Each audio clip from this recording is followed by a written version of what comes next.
This video is about Europe's history of conflict and the path to unity. Subscribe for more.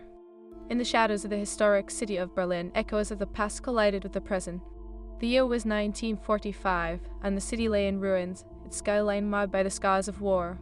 Amidst the rubble, a small group of soldiers from the United States, tasked with securing the region, navigated the debris-strewn streets cautiously.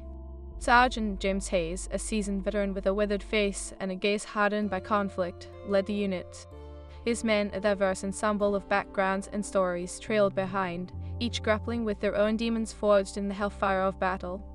As they rounded a corner, the eclectic sounds of the city, crumbling walls, distant cries, and the murmurs of surviving citizens swelled around them. The camaraderie built through shared hardship provided a flicker of warmth in the chill of that post-war winter. Among the soldiers, Corporal Anthony Miller, a young recruit still wearing the innocence of youth, glanced at Hayes. "Sarge, what is our next move?" he asked, nervously tightening the grip on his rifle. "For now, we hold this ground," Hayes replied, scanning the streets, mindful of the lingering threats that might lurk within the shadows. Their mission was twofold: to help secure peace and to gather intelligence on any remaining German forces. But in truth, an undercurrent of uncertainty rippled through the men. What would peace even look like in a divided Europe? Meanwhile, in the heart of the city, a tension-filled meeting unfolded inside the Reichstag, the once majestic seat of German power, now a symbol of its ruin. Leaders of the Allied forces had convened, their faces drawn with fatigue but illuminated with resolve. Among them sat General Dwight D. Eisenhower, a man who had led the largest invasion in history, now tasked with the monumental challenge of rebuilding a fractured Europe. "A gentleman, the war may be over, but our work has merely begun," Eisenhower declared, his voice steady, commanding attention. He glanced around the table, meeting the eyes of various generals and diplomats representing the Allied nations.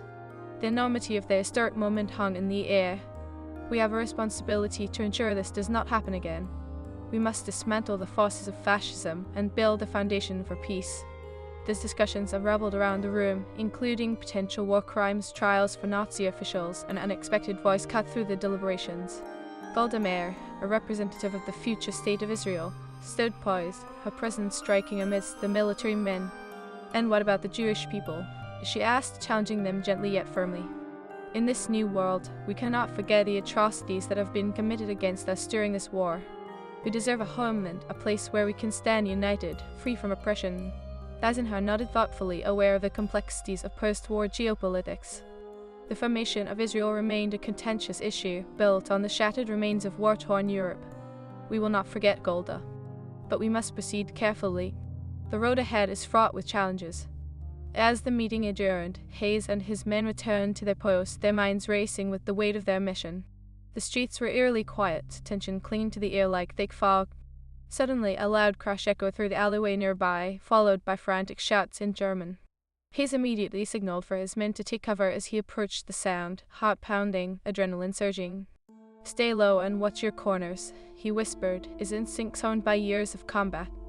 With Miller at his side, they crept toward the source of the commotion. Peering around a crumbling wall, they glimpsed a small group of German soldiers, weapons drawn, hauled up in a derelict building. Their desperate shouts grew louder, a mix of fear and defiance that sent a chill down Hayes' spine. They re-cornered. Miller murmured, uncertainty in his voice. "What do we do?" Hayes gritted his teeth, considering their options. Engaging them could lead to further bloodshed, but leaving them unchecked could pose a threat to their tenuous peace. "We need to take them alive, find out what they know," he decided, steeling himself. "But we do it carefully, too." With a nod, Miller took a deep breath, readying himself for action. The two soldiers silently moved closer, the weight of history bearing down on them as they prepared to confront the ghosts of a war that had torn their world apart. Back in the Reichstag, Eisenhower mulled over the implications of Meir's words. His mind raced as he balanced the needs of the present and the future. The Cold War loomed on the horizon, the West pitted against the East, and the stability of Europe felt precarious at best. He needed allies, but fragmented nations with deep-rooted tensions threatened any chance of unity. Suddenly, a messenger burst into the room, breaking Eisenhower's thoughts. "General, we have reports of unrest in Berlin. It appears that a group of German soldiers is holed up in a city resisting surrender." The atmosphere shifted, the stakes intensified. Eisenhower rose, determination etched across his features. We can't allow remnants of the Nazi regime to disrupt our efforts to stabilize Europe. We need to send a clear message. As the messenger rushed out, Eisenhower turned back to the assembly. We must act swiftly. If we falter now, the very foundation of our unity will be at risk. On the cobbled streets of Berlin, Hayes and Miller inched closer to the German soldiers, breath held tight in their throats.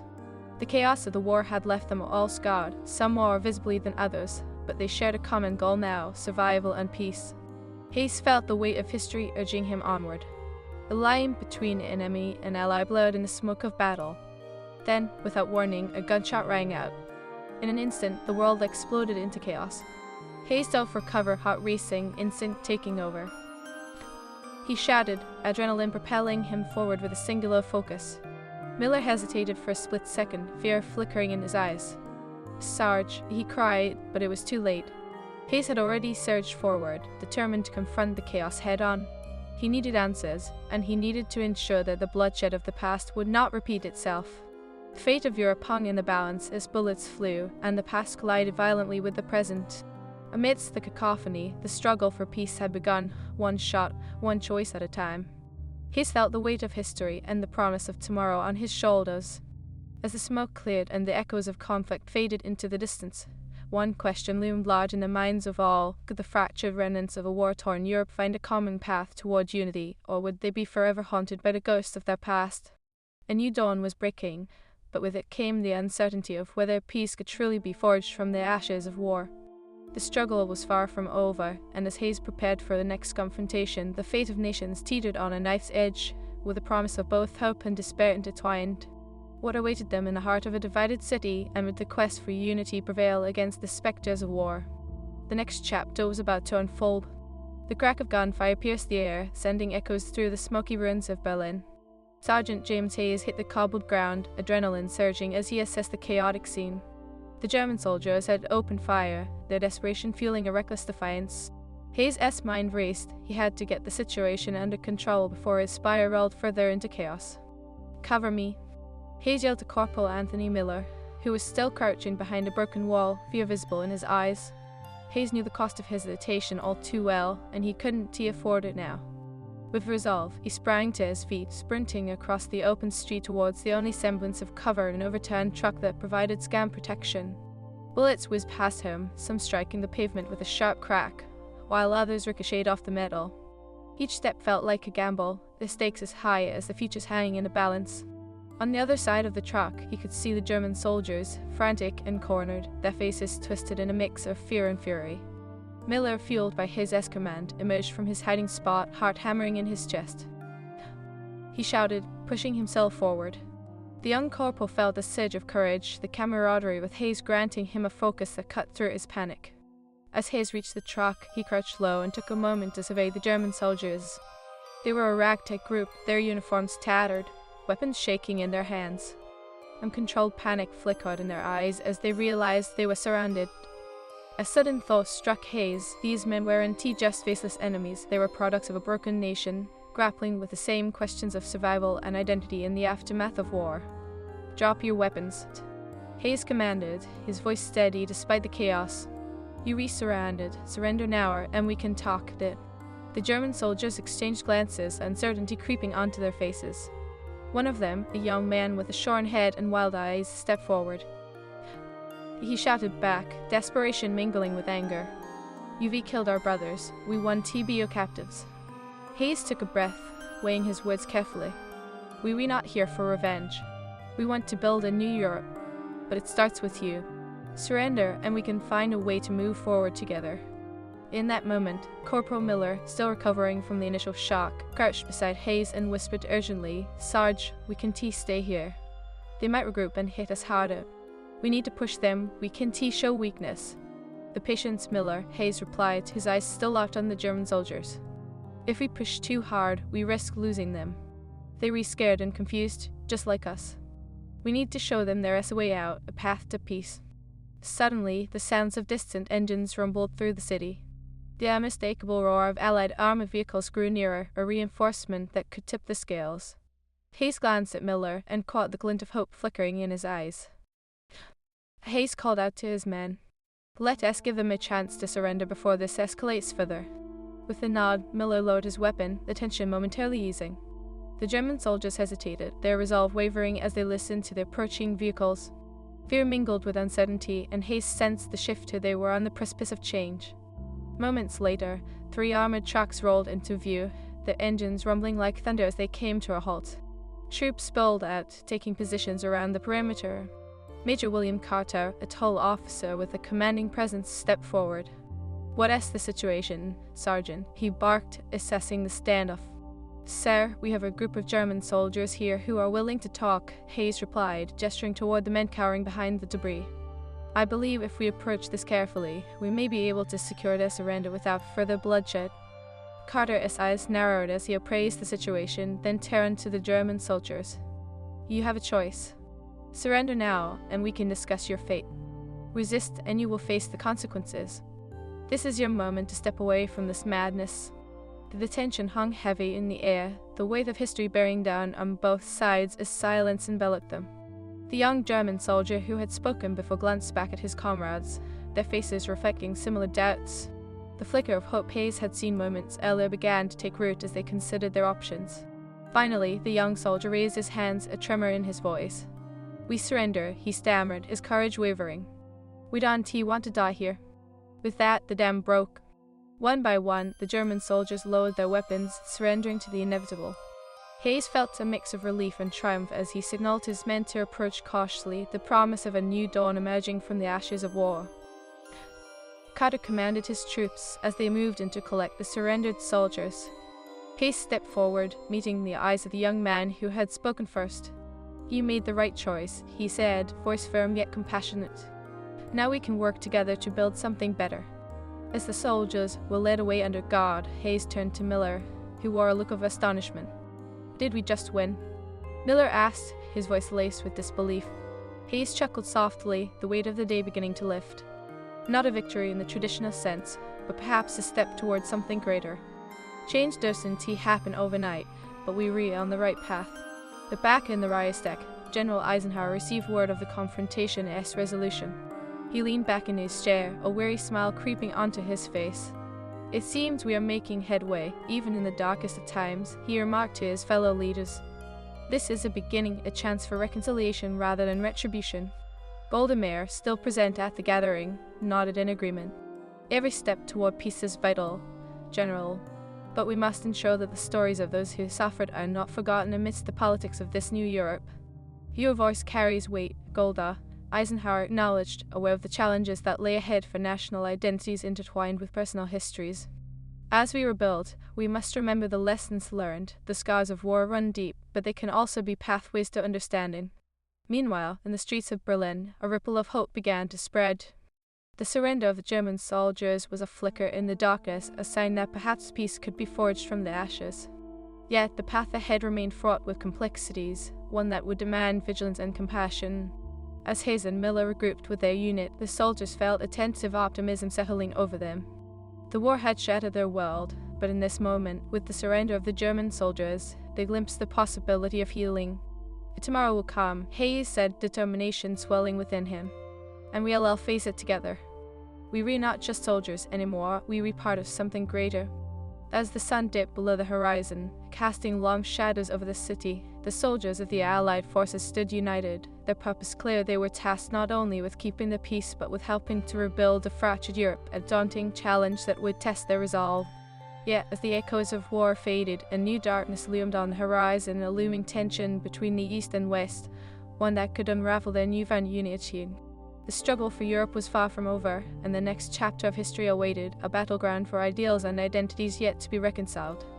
Would the lessons of the past guide them toward a brighter future, or would history repeat itself once more?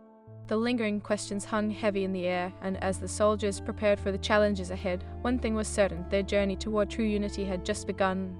As the sun dipped below Berlin's ruined skyline, the soldiers of the Allied forces gathered at a makeshift command center, a dilapidated building not far from where the surrender had taken place.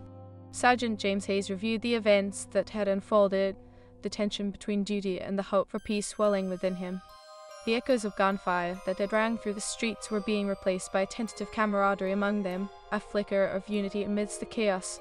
Corporal Anthony Miller, still riding the adrenaline of their unexpected success, leaned against a crumbling wall, his eyes wide with a mix of disbelief and excitement. "Sarge, did we really do that? I mean, we got them to surrender." The words poured from him, filled with the kind of wonder that only the young and unscarred can possess. Hayes nodded, his expression somber. "It has to start, Miller. But the fight for peace is just as hard as the fight for survival. We need to stay vigilant. There are deeper issues at play here, and it won't be easy to overcome the ghosts that haunt the city."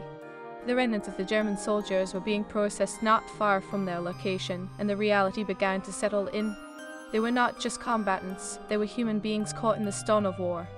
Each face captured a different story, a different perspective of the chaos that had engulfed Europe. Major William Carter stepped into the room, his brow furrowed with concern. "Sergeant Hayes, we need to discuss the implications of what just happened.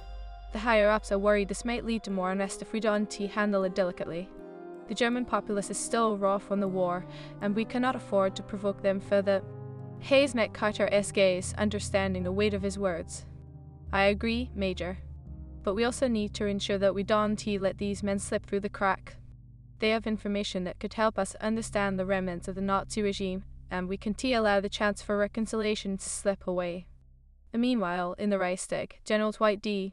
Eisenhower was engaged in a tense discussion with Golda Meir, who had been persistent in her advocacy for the Jewish people and their right for a homeland.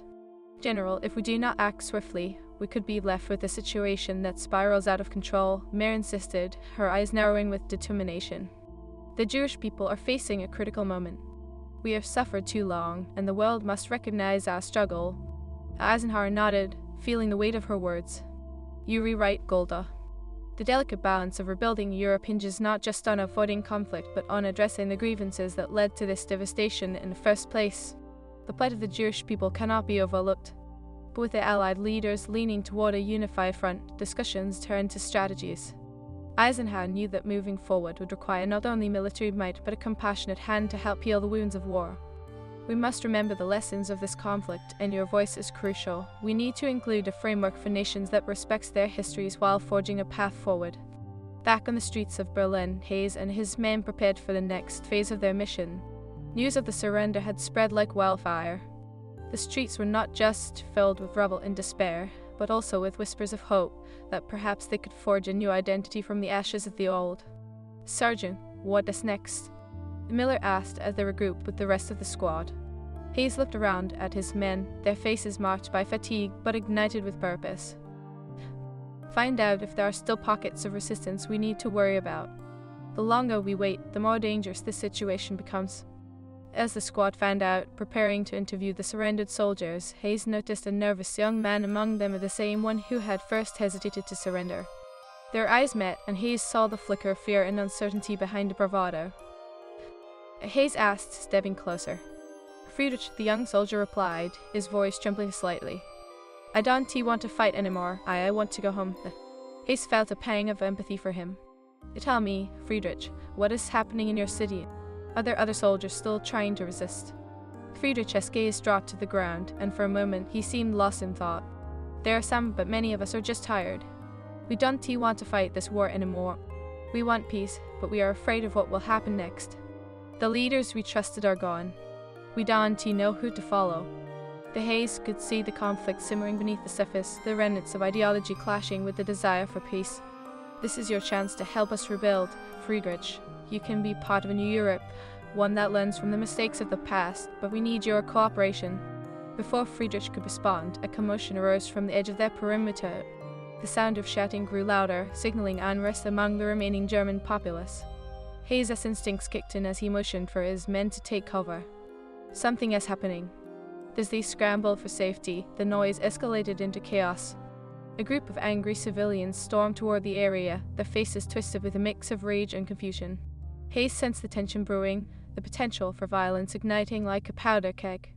"Protect the prisoners," Hayes shouted, urgency flooding his voice. "We can't let this turn into a bloodbath." He ordered his men to form a defensive line, weapons drawn, but not firing.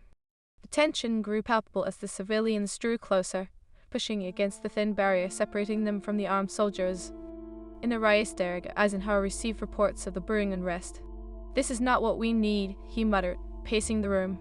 We've just made strides toward peace, and now this. We need to act before it spirals out of control.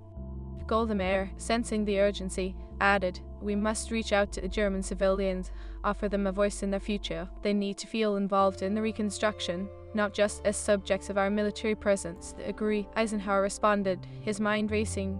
"We'll all need representatives from both sides to facilitate dialogue. If we can quell the fear and anger, we might just turn this situation around." Back in the streets, Hayes was squaring off against the gathering crowd. He called out, his voice booming over the din. "You need to stand down. We are not your enemies. We want to help rebuild this city with you."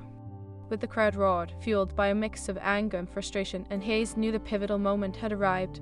He had to reach them before violence erupted. "We've all lost people in this war. We're here because we want to create a future where this doesn't happen again. You can help us build that future." In that moment, Friedrich stepped forward, breaking through the tension. "We don't want more fighting. We want to be part of rebuilding. Listen to him." His voice trembled, but the sincerity struck a chord with some of the civilians.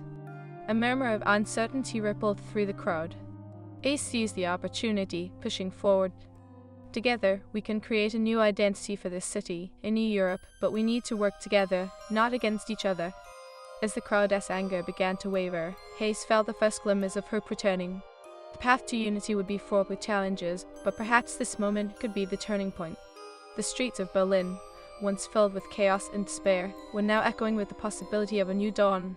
The soldiers and civilians stood at a crossroads, facing the potential for connection amidst the shadows of their shared past.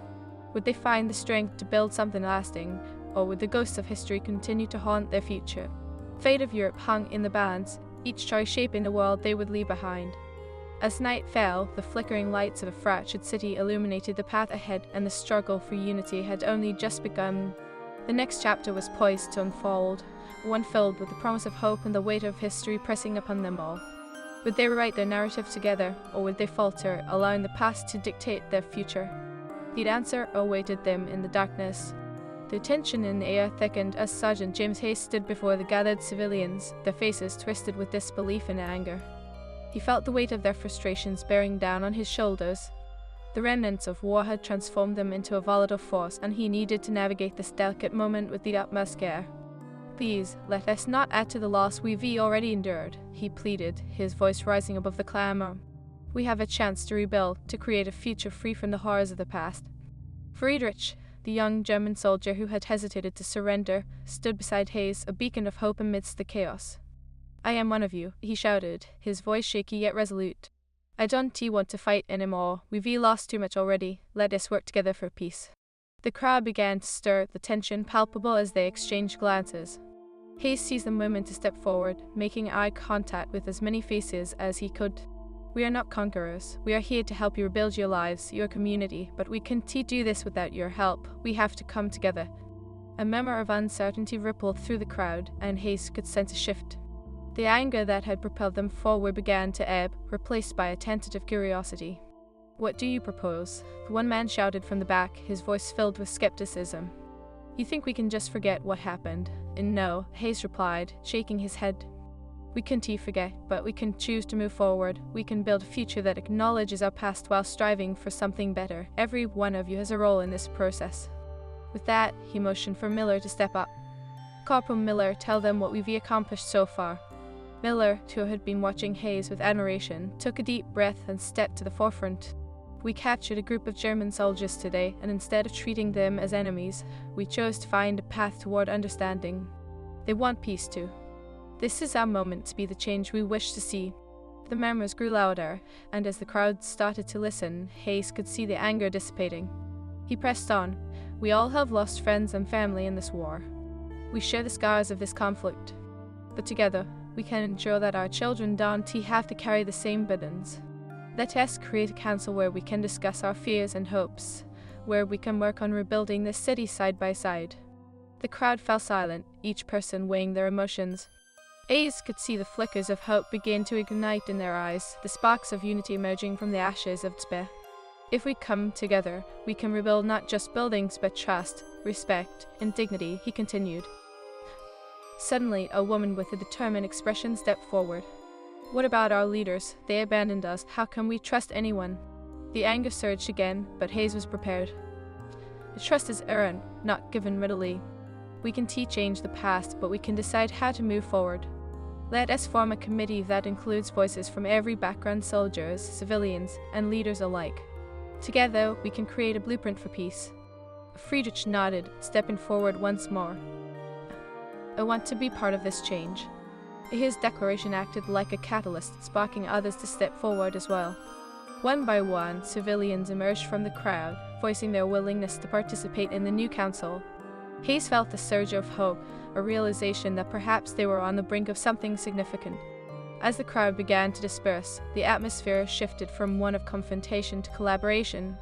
The soldiers and civilians began discussing their roles together, sharing visions of what their city could become. They were working toward a common goal, creating an unlikely alliance forged in the fires of conflict.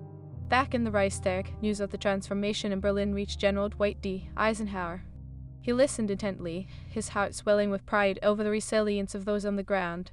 Golda Meir, seated beside him, noted the glimmer of hope in her companion's eyes. This could be the turning point we need, she stated, her voice steady with determination. But we must ensure the voices of the Jewish people are included in this new framework. Our suffering cannot be overlooked. Eisenhower nodded thoughtfully. Absolutely, Golda. Your advocacy is vital to ensure that peace encompasses everyone. We need to act with compassion and understanding as we guide this new Europe into a future free from tyranny and hatred. As discussions continued, plans began to take shape. They would send representatives to Berlin tasked with facilitating dialogue among the diverse groups that had emerged from the shadows of war. The path to unity would not be without its challenges, but it was a path that both leaders were resolved to forge. Back on the streets of Berlin, Hayes and Miller oversaw the initial meetings of the new council. The energy in the air was electric as members from both sides shared stories, fears, and aspirations. They were beginning to find common ground, understanding that healing would require vulnerability and compassion. Each voice added to the tapestry of their shared future, weaving together the threads of hope, loss, and resilience. As the weeks rolled on, Hayes watched the transformation of Berlin unfold before his eyes. Where once lay despair, now stood a community working together, constructing not just buildings, but a new identity. The echoes of war began to fade, replaced by the laughter of children playing in the streets and the sounds of conversations filled with promise. Yet, the landscape of Europe remained fraught with uncertainty. Tensions between East and West loomed on the horizon, threatening to unravel the threads of unity they had worked so hard to weave. But Hayes was determined to face whatever challenges may come, fortified by the belief that peace is possible when individuals chose to listen, understand, and unite. In a moment of reflection, Hayes stood atop a hill overlooking the city, the sun setting in the distance. He could see the bustle of life returning, a once ruined city now rising from the ashes of its former self. Behind him, Miller approached, his face illuminated with optimism. Sarge, is this really happening? Are we truly building something new? Hayes turned, a smile breaking through the somber thoughts. Yes, Miller. We are. It is a long road ahead, but every step we take brings us closer to a future that recognizes our shared humanity. As the sun dipped into the horizon, casting golden rays across the city, Hayes knew that history would remember this moment not just as a time of conflict, but as a time when individuals chose to rise above their differences, transforming the narrative of war into one of hope and unity. The journey would continue, but the foundations for a new Europe had been laid. And for the first time in a long while, there was a palpable sense of possibility in the air. The future beckoned, and together they would face it hand in hand.